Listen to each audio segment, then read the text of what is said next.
Livro Tire a Morte da Sua Vida, segundo capítulo, Composição do Ser Humano. Comenta Allan Kardec em O Livro dos Espíritos, Introdução, item 6. Resumo dos principais pontos da doutrina espírita. O seguinte: há três coisas no homem. Primeira, o corpo ou ser material semelhante ao dos animais e animado pelo mesmo princípio vital. Segundo, a alma ou ser imaterial, espírito encarnado no corpo. Terceiro, o laço que une a alma ao corpo, princípio intermediário entre matéria e espírito.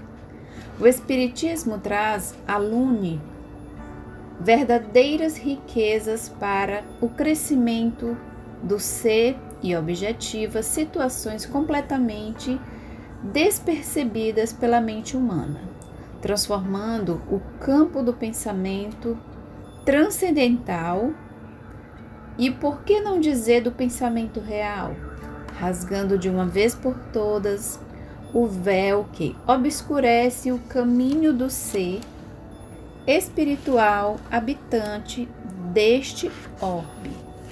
E para descermos o véu da morte que, infelizmente, ainda cobre a parte da humanidade, faz-se necessário entender a composição da alma, espírito encarnado em sua trajetória terrestre. Conforme revela o Espiritismo, o homem é formado por uma tríade: corpo físico, alma e perispírito, com funções específicas e determinadas na trajetória evolutiva do ser. Inúmeros questionamentos advêm do conhecimento dessa tríade, que necessariamente tem grande importância no contexto da morte, levando-nos forçosamente a indagar: onde se situa minha individualidade? Minha inteligência tem como sede o quê? Para que serve o corpo físico? E o perispírito? O que morre realmente?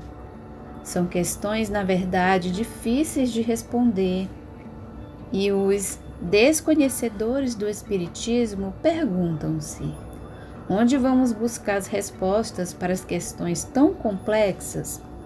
Na verdade, o corpo físico é uma morada temporária para o espírito. E para que essa união se consome, faz-se necessário um terceiro corpo, o perispírito, que serve de ligação ao espírito e ao corpo físico. Nós somos o espírito que habita o corpo físico. Nossa individualidade está situada no perispírito, fazendo a distinção entre um ser e outro, continuando após a separação do corpo físico. Vejamos como se dá o processo do desencarne quando o ser está vivo, entre aspas. Ele está constituído pelos corpos descritos anteriormente. Quando a morte ocorre, há uma separação do corpo físico e dos outros dois corpos, perispírito e espírito. E o corpo físico desintegra-se, formando-se em alimento para outras formas de vida. O perispírito segue o espírito na volta ao mundo espiritual, uma vez que o corpo perispiritual acompanha o espírito em sua caminhada evolutiva. A tríade corpo físico, perispírito e espírito é uma necessidade que o espírito tem em virtude do estágio evolutivo em que se encontra. O corpo físico tem, no contexto de suas funções, uma que se destaca, que é a de limitar o corpo de ação da memória extrasensorial passada, fazendo com que o ser se esqueça de inúmeros ou de quase toda a totalidade dos fatos ocorridos em vidas pregressas. O perispírito, o corpo fluídico dos espíritos, origina-se no fluido cósmico. Trata-se da condensação desse fluido em torno da inteligência ou da alma. Tanto o corpo fluídico quanto o corpo material derivam da mesma origem do fluido cósmico, ainda que em estados bem diferentes. São corpos materiais.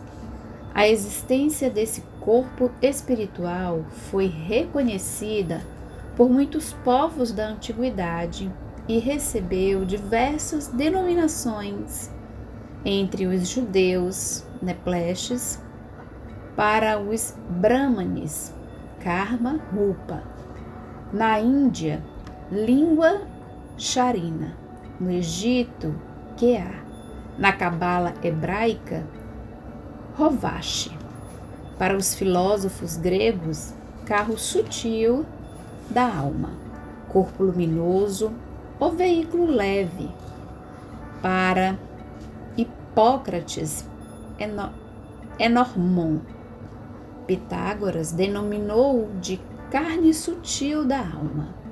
Paulo de Tarso, corpo espiritual. Paracelso, corpo astral ou Hervestron, na Rússia, é o corpo energético, corpo bioplasmático ou corpo de plasma biológico. Na China, é o Qiyin.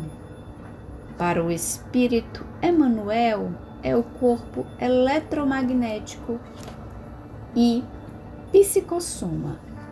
Segundo o espírito André Luiz, ambos se manifestando por intermédio da mediunidade de Francisco Cândido Xavier. O perispírito sempre revela o grau de adiantamento moral do espírito.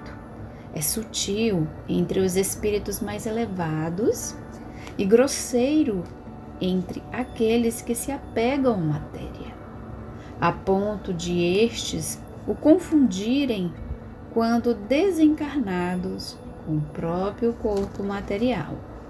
Talvez não seja a expressão mais apropriada para o corpo físico apresentar-se como uma cela. E sua relação com os outros dois tem uma dependência rigorosa com o nível espiritual em que se encontra seu hóspede.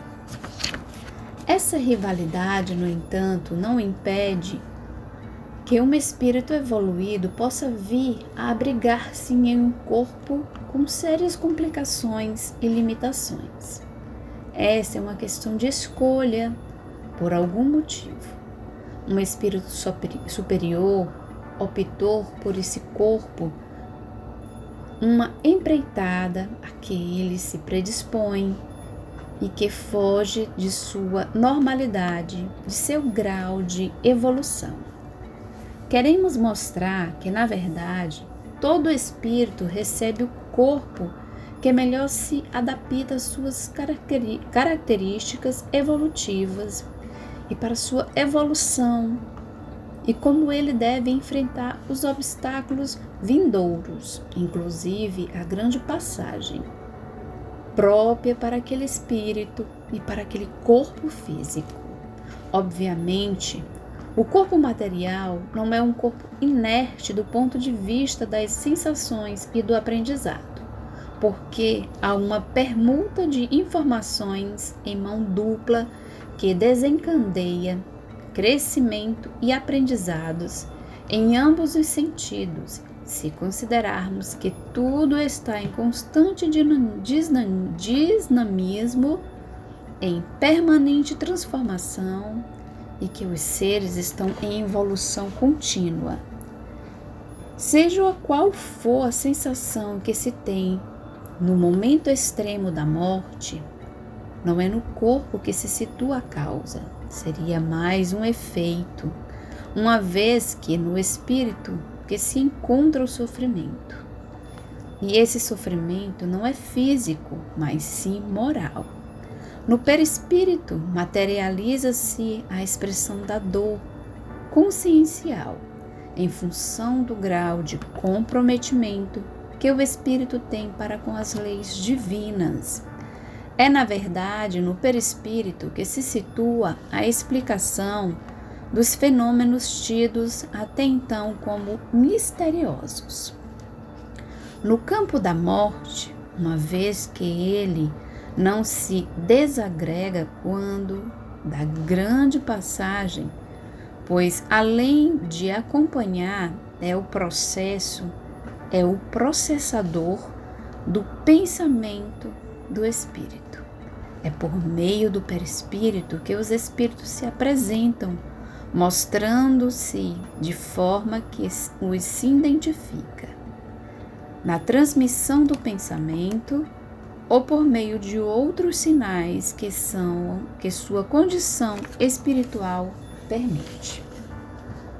Tomemos o seguinte exemplo. Suponhamos que o Senhor João, espírito já desencarnado, resolva aparecer para aquela que foi sua mãe na última encarnação e que ela ainda se encontra encarnada.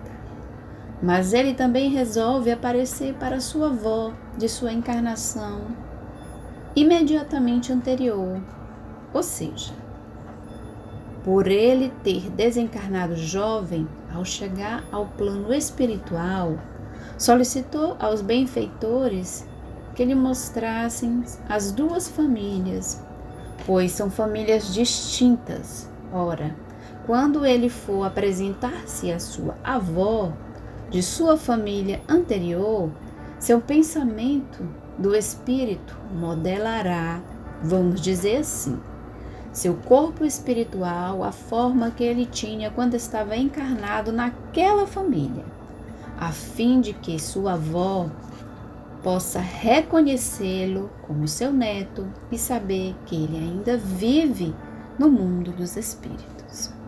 Já quando for apresentar-se a sua mãe, de sua outra encarnação, ele modelará seu corpo perispiritual, a forma com que ele vivera nesta família, com as mesmas características corporais, a fim de que sua mãe possa identificá-lo como seu filho.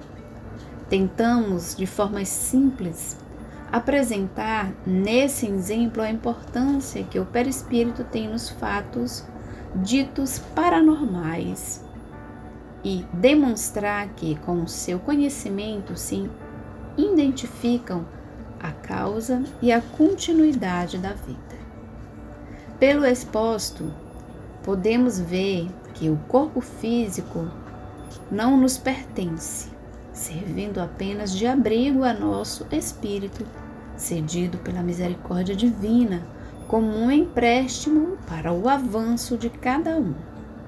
Por isso, devemos zelar por ele, respeitando as leis que regem sua utilização, para que na hora da grande separação, nossa consciência possa prestar contas a nosso Pai Celestial, devolvendo a Ele conforme queríamos que algo nosso fosse devolvido.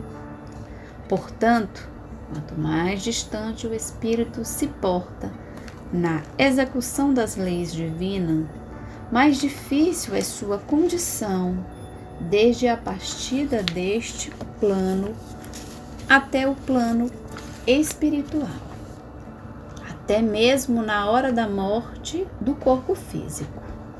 Sócrates também nos mostrou o caminho para a vida real, dizendo: por toda parte eu vou persuadindo a todos a não se preocuparem com riquezas e com o corpo, como se deve preocupar-se com a alma.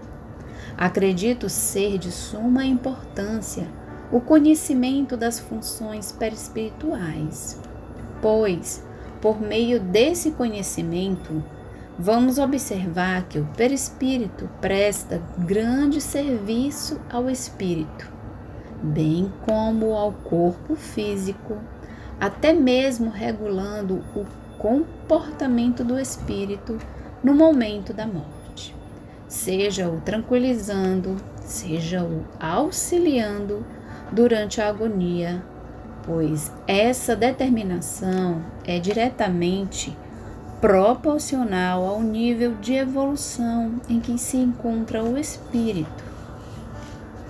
Resumo do capítulo: o homem é uma alma com espírito encarnado. O corpo físico que o envolve é transitório, unindo a ele pelo perispírito, espécie de envoltório semimaterial, princípio intermediário que permite ao espírito interagir no mundo material. O perispírito permanece após a morte do corpo físico, assumindo a forma que mais convém ao espírito, o qual se manifesta aos encarnados em estado de vigília ou durante o sono, descanso do corpo físico e estado de emancipação da alma.